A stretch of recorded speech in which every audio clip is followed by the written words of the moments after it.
किन किन भगोड़ों को पिसवानी है देश की जेलों में चक्की। पीएनबी घोटाले का मास्टरमाइंड मेहुल चोकसी को एंटीगुआ से वापस भारत लाकर जेल की सलाखों के पीछे भेजने की कवायद तो जारी है। इसने हजारों करोड़ रुपए के घोटाले किए हैं। लग तो यही रहा है कि उसे देर सवेर भारत आना ही होगा। वह कानून के लंबे हाथों से बच नहीं सकता, खासकर वर्तमान समय के मोदी सरकार के काल में। सरकारी एजेंसियों को देश के दुश्मन कुछ और भगोड़ों पर भी नजर रखनी होगी। वे देश में बड़े अपराध करके अलग अलग देशों में रह रहे हैं। विवादित इस्लामिक धर्मगुरु जाकिर नाइक की वापसी के लिए भी भारत सरकार गंभीर है। सरकार ने मलेशिया सरकार से उसे वापस भेजने को लेकर बात भी की है। जाकिर नाइक भी अभी मलेशिया में है। भारत का विदेश मंत्रालय उसे मलेशिया से वापस लाने की भरसक कोशिशें कर भी रहा है। वह मलेशिया में रहकर लगातार भारत और प्रधानमंत्री नरेंद्र मोदी के खिलाफ जहर उगलता रहा है, लेकिन अब उसके वहां पर बहुत लंबे समय तक रहने की संभावना ना के बराबर है, क्योंकि मलेशिया के प्रधानमंत्री पद से महातिर मोहम्मद अब हट चुके हैं।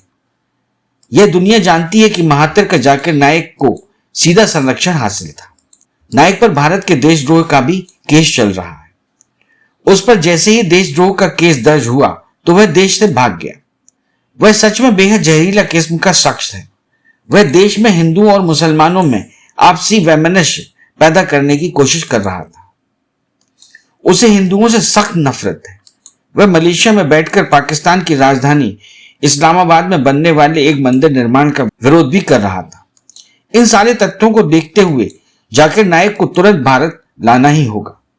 सरकार कानूनन उसकी मुंबई और दूसरे शहरों की अचल संपत्तियों को भी अपने कब्जे में ले सकती है। इसी तरह संगीत निर्देशक नदीम सैफी को भी भारत लाना होगा।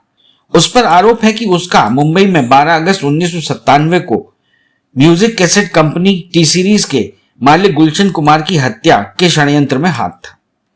उसका नाम जैसे ही गुलशन कुमार की हत्या के अनुसंधान में आया तो वह ब्रिटेन भाग गया। मुंबई के पूर्व पुलिस कमिश्नर राकेश मारिया ने अपनी किताब लेट मी से इट नाउ में लिखा है कि मुंबई पुलिस को गुलशन कुमार की हत्या के प्लान की जानकारी थी। उनके पास 22 अप्रैल 1997 को एक फोन आया था। फोन करने वाले शख्स ने बताया था कि गुलशन कुमार की हत्या का प्लान बनाया गया है। यह पूछने पर कि इसके पीछे कौन है, उसने बताया अबू सलीम। उसने यह भी बताया था कि शिव मंदिर जाते वक्त उनकी हत्या की जाएगी। उनके पिता की करोलबाग दिल्ली में जूस की दुकान थी। कैसेट किंग के नाम से मशहूर टी सीरीज कंपनी के मालिक गुलशन कुमार की कहानी जीरो से हीरो की थी। उन्होंने 80 के दशक में टी सीरीज की स्थापना की और 90 के दशक तक वो कैसेट किंग बन गए। टी सीरीज सैकड़ों करोड़ों की कंपनी बन चुकी थी। गुलशन कुमार की हत्या में दाऊद इब्राहिम और अबू सलीम का नाम भी लिया जाता है। इनसे नदीम के साथ गहरे संबंध थे। दाऊद इब्राहिम ने गुलशन कुमार से 10 करोड़ की फिरौती मांगी थी। गुलशन कुमार ने यह रकम देने से मना कर दिया था, तब उनकी हत्या करवाई गई। दाऊद इब्राहिम तो 1992 में मुंबई धमाकों का मुख्य गुनाहगार भी है।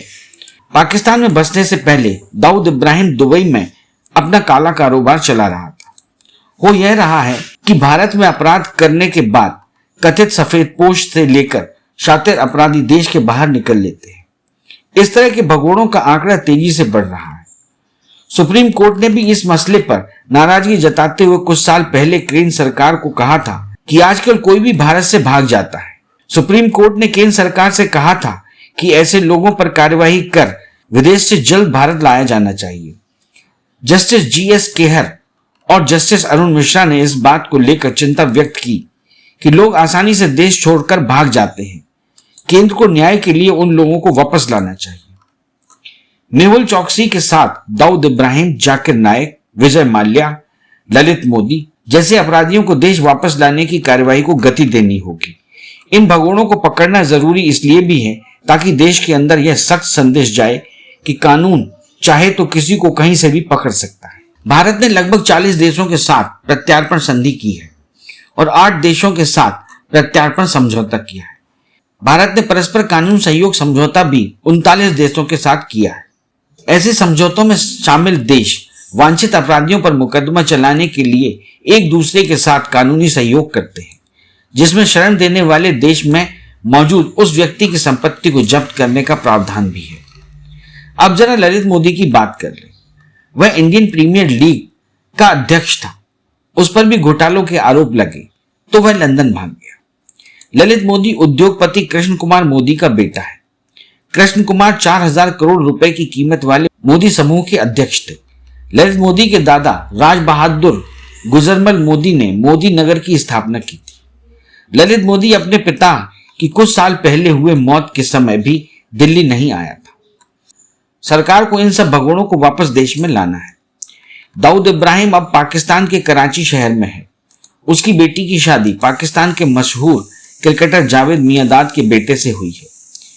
यह बात तो सारी दुनिया जानती है। देखा जाए तो पाकिस्तान को चाहिए कि वह दाऊद इब्राहिम को सीधे सीधे भारत को सौंप दे। अगर पाकिस्तान इस तरह का कोई कदम उठाता है तो इससे भारत पाकिस्तान के बीच फिर से विश्वास का माहौल बनेगा। मेहुल चौकसी को भारत वापस लाने के क्रम में बाकी भगोड़ों को भी याद रखना जरूरी होगा। उन्हें भी तो देश की जेलों में चक्की पिसवानी है। इस चैनल को लाइक और सब्सक्राइब करना ना भूलें। देखते रहिए बंजारा बीट्स।